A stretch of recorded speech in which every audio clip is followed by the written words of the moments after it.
অয়ন মায়াকে সরি বলার অপেক্ষায় দাঁড়িয়ে আছে। এদিকে মায়া শাওয়ার সেরে কাঁদছে, যাতে শব্দ না শুনে কেউ। জীবনটা তো এরকম না হলেও পারতো। কেন ছেড়ে চলে গেলে মা? কেন? কেন? বলেই চিৎকার করে কাঁদতে থাকে মায়া। অয়ন চুপ করে ঘরের ভেতর পায়চারি করছে। 40 মিনিট হয়ে যাওয়ার পরও মায়াকে বের হতে না দেখে অয়ন বাথরুমের দরজার সামনে যেয়ে দাঁড়ালো। টোকা দিতে যেতেই ভেতর থেকে চাপা আর্তনাদ শুনতে পেল অয়ন। টোকা দিতে যেও পারে না অয়ন, সোফায় বসে পড়ে। মেয়েটাকে অনেক কষ্ট দিয়েছি, অনেক অত্যাচার করেছি, আর না, এবার থেকে ওকে সুখে রাখার, ওর ভালো থাকার দায়িত্ব আমি নিলাম। প্রতিজ্ঞা করলাম, যাই হয়ে যাক ওকে ছেড়ে কোথাও যাব না, কোথাও না। খুব ভালোবাসবো ওকে, খুব। মাথাটা ঝিমঝিম করছে, ওষুধের ইফেক্ট এখনো রয়েছে। অয়ন উঠে যেয়ে দরজায় টোকা দিল। মায়া। অয়নের ডাকে আটকে ওঠে মায়া। অয়ন কেন ডাকছে? কিছু শুনতে পায়নি তো? মায়া জলদি করে বেরিয়ে এলো, আর সাথে সাথেই অয়ন মায়াকে দেয়ালে চেপে ধরলো। আচমকে এমন হয় খানিকটা ভয় পেয়ে যায় মায়া। অয়ন এগিয়ে যায় মায়ের দিকে। গরম নিঃশ্বাস মায়ের চোখে মুখে পড়ছে। কেঁপে কেঁপে উঠছে মায়া। অজানা ভয় এসে জড়ো হয়েছে মনে। মায়ার কপালে কপাল, নাকে নাক রাখে অয়ন। বিব্রত বোধ করছে মায়া। কি করতে চায় অয়ন? এমন প্রশ্নে উকি দিচ্ছে মনে। সরি মায়া। অয়নের এমন কথায় চমকে ওঠে মায়া। শুধু সরি বলতেই এতটা কাছে চলে এসেছে? তাহলে কি ক্ষমা করে দিলেই ছুঁড়ে ফেলে দিবে? না, আর সে সুযোগ দিবই না ভেবে মায়া অয়নকে ঝাড়া দিয়ে সরিয়ে দেয়। কি হলো? কিছু হওয়ার বাকি রেখেছেন? সরি বললে কি সব সমস্যার সমাধান হয়ে যাবে? ওকে, মানলাম আপনার সরি। এবার ফিরিয়ে দিন আমার মাকে, ফিরিয়ে দিন। মায়া। পারবেন না তো? আসলে সরি বলে নিজের দায় সারতে আসবেন না। দোষ তো আসলে আপনার না, আমার কপালের। তাই তো আজ। আর গ্রামের মেয়েদের হয়তো সুখ বলে কিছু নেই, তাই তো। যাকগে, সরি বলতে হবে না, বলতে হবে না সরি। শুধু এই শারীরিক টর্চারের সাথে সাথে মানসিক টর্চারটা করবেন না প্লিজ। আমি তোমায়। বিবেক থাকলে ভেবে দেখুন টর্চার করেন কিনা। বলেই মায়া কাঁদতে কাঁদতে বেরিয়ে যায়। মায়া, মায়া। না, কোনো সাড়াই দেয়নি মায়া, চলে গেছে কোথায় যেন। বিছানায় বসে পড়ে অয়ন। কিচ্ছু ভালো লাগছে না তার। কি করে সবটা পরিবর্তন করবে সে? কি করে বাচ্চা মেয়েটাকে নতুন জীবন দিবে? কি করে এই পরিস্থিতি থেকে নিজে বের হবে? কি করে? আদনান সাহেব অফিসে যাচ্ছেন। তিনি চাইছেন আমেরিকায় সেট আপ করতে, কিন্তু এটা মায়া অয়নের মধ্যকার দূরত্বটা মিটলেই সম্ভব। তাই তিনি আপ্রাণ চেষ্টা করে চলেছে দুজনকে এক সুতায় বাঁধতে। হয়তো তিনি তার দিক থেকে সফল হবে, তবে দুজনের মনের মিল কি আদৌ হবে? অফিসের সকল কিছুতে অয়নের নাম বসিয়ে দিতে সন্ধ্যায় তিনি অফিস যাচ্ছেন। এ সময় সবার ছুটি হয়ে যাওয়ার শান্তিমতো কাজ করতে পারবেন তিনি। অনেকদিন পর পাঞ্জাবি পাজামা পরেছেন আদনান সাহেব। সাদাতে তিনি সম্মান খুঁজে পান, তাই সাদা পাঞ্জাবি পাজামা পরে ল্যাপটপের ব্যাগটা হাতে নিয়ে বেরোয় আদনান সাহেব। গাড়িতে ওঠার সময় তিনি ছাদে মায়াকে দেখতে পায়। হয়তো মন ভালো করতেই ছাদে এসেছে, বা অয়নের সাথে সব ঠিকঠাক হয়েছে বলেই ভেবেই মুচকি হাসে আদনান সাহেব। তারপর গাড়ি নিয়ে অফিসের উদ্দেশ্যে রওনা হয়। এদিকে আজকাল সাবিনা বেগমের দিনকাল ভালো যাচ্ছে না। বেশিরভাগ সময় হসপিটালেই থাকতে চান তিনি। যতই খারাপ হোক, স্বামী তো। কথা ভেবেই আজকাল বড্ড মায়া হয় তার খোরশেদ আলমের জন্য। খুব ইচ্ছে করে স্বামী সন্তান নিয়ে মরার আগ পর্যন্ত ভালোভাবে বেঁচে থাকতে, কিন্তু আদৌ কি তা হবে? সাবিনা বেগমের মাথায় হাত বুলে দিচ্ছে অয়নের মা রাবেয়া বেগম। তিনি এখানে থাকলেও মন তার মায়া অয়নের কাছে পড়ে আছে। কেমন আছে ওরা দুজন? তিনি গিয়ে সমস্যা সমাধান করতে পেরেছেন তো? অয়ন মেনে নিয়েছে সবটা? কেমন আছে অয়ন? মায়া তো একদম একা হয়ে গেল মাকে হারিয়ে। এত বড় শোক সামলাতে পারবে তো ছেলেটা? এসব নানা রকম প্রশ্ন ভাবছে রাবেয়া বেগম। সাবিনা বেগম যে পানি চাইছেন সে কথা কানেই যাচ্ছে না তার। খোরশেদ আলম গ্লাসে পানি ঢেলে সাবিনা বেগমের দিকে এগিয়ে দিতে রাবেয়া বেগমের হুঁশ এলো। ননদের স্বামীকে কেবিনে ঢুকতে দেখে সালাম দিলেন তিনি। তোমরা কথা বলো, আমি আসছি। সাবিনা বেগমকে কথাটা বলেই বেরিয়ে এলেন তিনি। সাবিনা বেগম বেশ বুঝতে পারছেন কি নিয়ে এতটা অন্যমনস্ক তিনি, কিন্তু নিজের মেয়েকে ছাড়া মায়ের কথা ভাবতে পারছে না সাবিনা বেগম। মানুষগুলো বোধহয় এমনই হয়, নিজের স্বার্থ ছাড়া অন্যেরটা বোঝে না। অয়নের ঘরে দৌড়ে এলো মুন্নি। অয়ন সিগারেট খাচ্ছে। মুন্নির এমন হন্তদন্ত হয়ে আসায় সিগারেট ফেলে দ্রুত উঠে মুন্নির সামনে যেয়ে দাঁড়ালো অয়ন। কি হয়েছে তোর, হাঁপাচ্ছিস কেন? দাদা ভাই, ভাবি। কি হয়েছে তোর ভাবির? কোথায় ও? ভাবি। কি হয়েছে তোর ভাবির, বল না। উৎকণ্ঠা নিয়ে জিজ্ঞেস করে অয়ন। ভাবি ছাদের পাশের ইটের রেলিংয়ের উপর উঠে দাঁড়িয়েছে।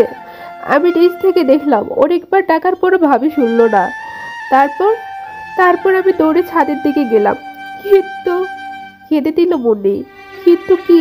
ভয় নিয়ে বলল অয়ন। বল না, কিন্তু কি? তোর ভাবি ঠিক আছে তো? বল না। আপনি তো জানেন আমাদের ছাদের দরজা একবার লেগে গেলে সহজে খুলতে চায় না। আমি অনেক চেষ্টা করেও খুলতে পারিনি। আপনি চলুন। অয়ন আর এক সেকেন্ডও দেরি করে না, দৌড়ে ছাদের দিকে চলে গেল। এক সেকেন্ড সময়ও এখন মহাবিপদ ঘটিয়ে ফেলতে পারে। মায়াকে হারাতে চাই না আমি, ওকে নিয়েই বাঁচতে চাই, ওকে নিয়েই বাঁচতে চাই। না চাইতেও অয়ন এসব কথা বলে ফেলে। ছাদে যেতে যেতে 3 মিনিট সময় লাগে, অথচ মনে হচ্ছে 3 ঘন্টা পার হয়ে গেছে। অয়ন দরজার সামনে এসে কয়েকবার মায়াকে ডাকতে থাকে আর দরজা ধাক্কাতে থাকে। ততক্ষণে মুন্নি চলে এসেছে। দাদা ভাই, আমিও ধাক্কা দিচ্ছি। বলে কোমরে ওড়না গুজে নেয় মুন্নি। তারপর দুজন মিলে জোরে জোরে 4-5টা ধাক্কা দিতে দরজা খুলে যায়। অয়ন ছাদে পা রেখে চোখ বুলাতে থাকে 4-5টা। হঠাৎই নিচ থেকে চিৎকার চেঁচামেচি শুনতে পায় অয়ন। হাত পা ঠান্ডা হয়ে এসেছে অয়নের। তাহলে কি?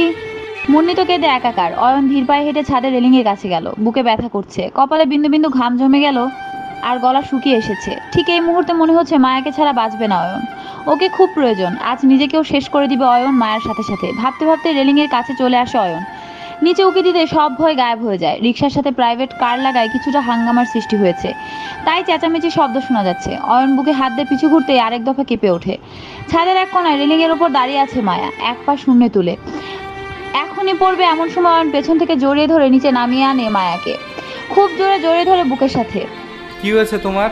কেন এমন করতে যাচ্ছিলে? আমি তো ক্ষমা চেয়েছি মায়া, খুব অন্যায় করে ফেলেছি আমি জানি, কিন্তু তাই বলে তুমি। উৎকণ্ঠিত কণ্ঠে বলতে থাকে অয়ন। মায়া নিজেও জানে না কি করতে যাচ্ছিল। আত্মহত্যা মহাপাপ, তাই যাই হয়ে যাক দুনিয়া উল্টালেও আত্মহত্যা করবে না মায়া। কিন্তু আরেকটু হলেই তো আজ।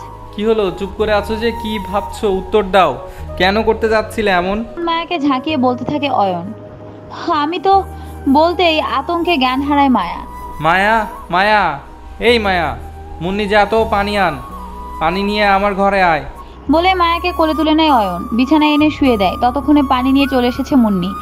অয়ন মায়ের চোখে মুখে পানি ছিটিয়ে দেয়। এতেও কোনো রকম হুঁশ আসে না মায়ার। কি করবে ভেবে উঠতে পারছে না অয়ন। পানির গ্লাস নিয়ে নিচে চলে যায় মুন্নি। অয়ন প্রায় দিশেহারা হয়ে পড়েছে। এমন একটা ভয়ানক ঘটনা নাড়া দিয়েছে অয়নকে। যদি আজ মায়ের কিছু হয়ে যেত, এই ভেবেই তটস্থ অয়ন। ফোন নিয়ে ইমনকে ফোন লাগায় অয়ন। এই মুহূর্তে মায়াকে ছাড়া আর কিছুই ভাবতে পারবো না আমি। ওকে আমি সুস্থ চাই। বলতে বলতে ইমন ফোন রিসিভ করে। হ্যালো, ঘুম ঘুম কণ্ঠে বলে ওঠে ইমন। কি বউ নিয়ে ঘুমাচ্ছিস? ইমন ধরফড়ে উঠে বসে। ওয়ন কল দিয়েছে কেন? কি বলবে ও? এখন যদি দেখা করতে বলে এশাকে চাই তো?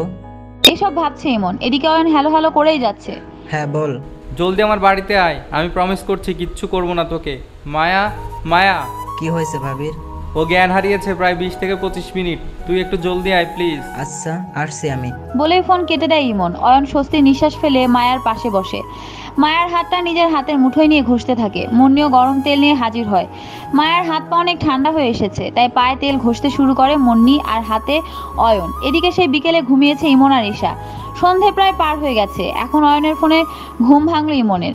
বিছানা থেকে তাড়াহুড়ো করে উঠতে নিলে এশা আটকে ধরে ইমনকে। ঘুমের ঘরে আবল তাবল বলতে থাকে। ইমন এশার গায়ের চাদর টেনে দিয়ে আস্তে করে উঠে যায়। ফ্রেশ হয়ে দ্রুত বের হয়ে যায়। যাওয়ার আগে শুধু মাকে বলে যায়, আমি আসার আগে যেন এশা না ওঠে, আর তোমরা কেউ ডেকো না, এলাও যেন না ডাকে।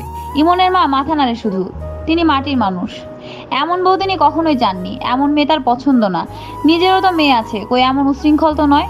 কিন্তু ছেলের মুখের দিকে তাকিয়ে কিছু বলতে পারেন না তিনি। ইমন বেরিয়ে যায় অয়নদের বাড়ির উদ্দেশ্যে। ইমন দরজায় কয়েকবার নক করতে জমিলা বেগম দরজা খুলে দেয়। ইমন দ্রুত পায়ে অয়নের ঘরের দিকে হেঁটে যায়। তাড়াহুড়ো করে রুমে ঢুকে বলে, কি হয়েছে ভাবি? ইমনকে দেখে একদৃষ্টিতে অয়ন ইমনের দিকে তাকিয়ে থাকে। অপ্রস্তুত হয়ে পড়ে ইমন। মুন্নি টুল এগিয়ে বসতে দেয় ইমনকে। ইমন বসে ব্যাগ থেকে প্রয়োজনীয় জিনিসগুলো বের করতে থাকে। দাদা ভাই, আমি তাহলে যাই। মুন্নির কথায় অয়নের ধ্যান ভাঙে। চোখ সরিয়ে নেয় ইমনের দিক থেকে। যা, নাস্তা রেডি কর। আচ্ছা বলেই বেরিয়ে যায় মুন্নি। আসলে ও ভয় পেয়ে সেন্সলেস হয়ে যায়, তারপর অনেক চেষ্টা করেও সেন্স ফেরাতে পারেনি। ভয় পেলো কিভাবে? ইমনের এমন কথা চুপ মেরে যায় অয়ন। ইমনও আর ঘাটায় না। ইমন মায়াকে চেক আপ করে একটা ঘুমের ইঞ্জেকশন আর কিছু ওষুধের নাম লিখে দেয়। অয়ন আয় আমার সাথে বলে এই ব্যাগ নিয়ে বেরিয়ে আসে ইমন। ড্রয়িং রুমের সোফায় বসতে বসতে প্রেসক্রিপশনটা অয়নের হাতে তুলে দেয়। বস, কি হয়েছে মায়ার? ভাবির শরীরটা দুর্বল, প্রেশার লো, আর মানসিক চাপের কারণে সেন্সলেস হয়ে গেছে। আর আর কি? ভাই, বাচ্চা মেয়েটাকে মারিস না। হাতে গলায় মারের দাগ স্পষ্ট। ওর বয়স আর কত হবে? 18 কি 19? এ বয়সে তো চাপ নেওয়া ওর পক্ষে পসিবল না। আর অতিরিক্ত মারের কারণেই ওর ব্রেনে চাপ পড়ছে। এই ওষুধগুলো নিয়ম করে খাওয়াবি, আর একটু স্পষ্ট খাবার খাওয়াবি। রাতে না খাওয়ার কারণেই ভাবির এই অবস্থা। দেখে বোঝা যাচ্ছে কতদিন যাবৎ রাতে খাবার খাই না। ইমনের কথায় চমকে ওঠে অয়ন। খায় না বলতে সেদিনের কথা মনে পড়ে যায় অয়নের। আগে প্রতিদিন রাত জেগে বসে থাকতো মায়া অয়ন আসলে একসাথে রাতের খাবার খাবে বলে। কিন্তু অয়ন এসে আর খেত না। মায়াও খাবার ফ্রিজে তুলে ঘুমাতে চলে যেত। তারপর সেদিন মায়াকে খুব মেরেছিল। সেদিনের পর আর মায়া জেগে থাকে না। শাড়ি নুপুর পরাও বন্ধ করে দিয়েছে মায়া। সেদিনের পর আর শাড়িও পরতে দেখেনি অয়ন। কি ভাবছো এত? না কিছু না। আমি উঠছি। খুব তাড়া? ইমন আবার বলে। না। জানিস সেদিন কেন মায়াকে মেরেছিলাম? তোর বউয়ের জন্য। অয়নের কথায় ভয় পেয়ে যায় ইমন। তাহলে কি ওয়েন সবটা জেনে গেছে? ভয় পাস না, আমি সবটা জানি। ইমন চোখ তুলে অয়নের দিকে তাকায়। হ্যাঁ, সেদিন এসা আমার অফিসে গিয়ে মায়ের নামে অনেক আজে বাজে কথা বলে, আর তাই। কি এসা? ক্রেডিট কার্ডটা নাকি দিতে এসেছিল। সেদিন তো আমার রিলেশনশিপ ছিল। ও, তা কেমন আছে এসা? ভালোই। কেড়ে নিলে আমার থেকে? ইমনের মুখটা শুকিয়ে যায়। না, কেড়ে নেয়নি। এসা আমারই ছিল। হোয়াট? কি বলতে চাইছিস তুই? মুন্নি নাস্তা এনে ইমন অয়নের সামনে দেয়। দীর্ঘশ্বাস ছেড়ে বলতে শুরু করে ইমন। তোর সাথে রিলেশন হওয়ার আগে এসার সাথে আমার রিলেশনশিপ ছিল প্রায় 3 বছর। 3 বছর হয়ে ওঠেনি, তখন আমি ডাক্তার হয়নি, ইন্টার্নি চলছিল। কতদিন কৌশিক এসা আসে একটা শপিং কালার ড্রেস পরে। বরাবরই আমার ওইভাবে চলাফেরা পছন্দ ছিল না। আমি সেদিন খুব করে বারণ করতে এশা রেগে ব্রেকআপ করে দেয়। আমাদের রিলেশনের কথা এশার পরিবার আর আমার পরিবারও জানতো। তারপরে তুই যখন দেশে এলি তখন কলেজে ইউনিয়নের দিন তোদের আলাপ, আস্তে আস্তে কথাবার্তা, তারপর রিলেশন। তখন আমি দেশের বাইরে ছিলাম ডাক্তারি পড়তে। এসে সবটা জানতে পারি, তখন চেষ্টা করেও পারিনি এশাকে ফিরাতে। এশা ভালোবাসতো আমাকে, আমিও ওর জীবনে প্রথম ভালোবাসা ছিলাম। আমি জানতাম ও আমার প্রতি দুর্বল। একদিন এশার মা অসুস্থ হয়ে পড়ে, আর এশা বাড়িতে না থাকায় স্নেহা আমায় কল দেয়। আমি সাথে সাথে পৌঁছে যাই। সেদিন রাতটা এশা আমার সাথেই ছিল। তেমন কিছু হলেও সে রাতটা এশা আমার সাথেই থাকছিল। তারপর তো আবার তোর মুখেই হলো।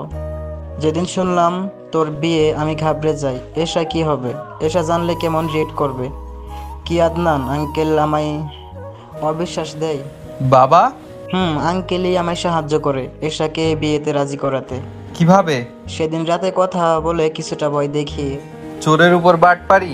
অনেকটা তেমনি। হেসে বলল ইমন। এক গ্লাস পানি খেয়ে নেয় ইমন। যাওয়ার আগে একটা কথা বলে যাই। আজ বলছি, আমি তোর থেকে কিছু কেড়ে নিয়েছি, কিন্তু একদিন বলবি তুই কিছুটা নিয়েছি বলেই তুই সবচেয়ে সেরা জিনিসটা পেয়েছিস। আর মেয়েটা অনাথ, এটাও ভেবে ওকে একটু ভালো রাখিস। দেখবি তুইও ভালো থাকবি। ভাবতে পারিস জ্ঞান দিচ্ছি, কিন্তু দেখবি একদিন তুই কথাগুলো ভেবে খুব ভালো লাগবে তোর। আসছি। বলেই বেরিয়ে যায় ইমন।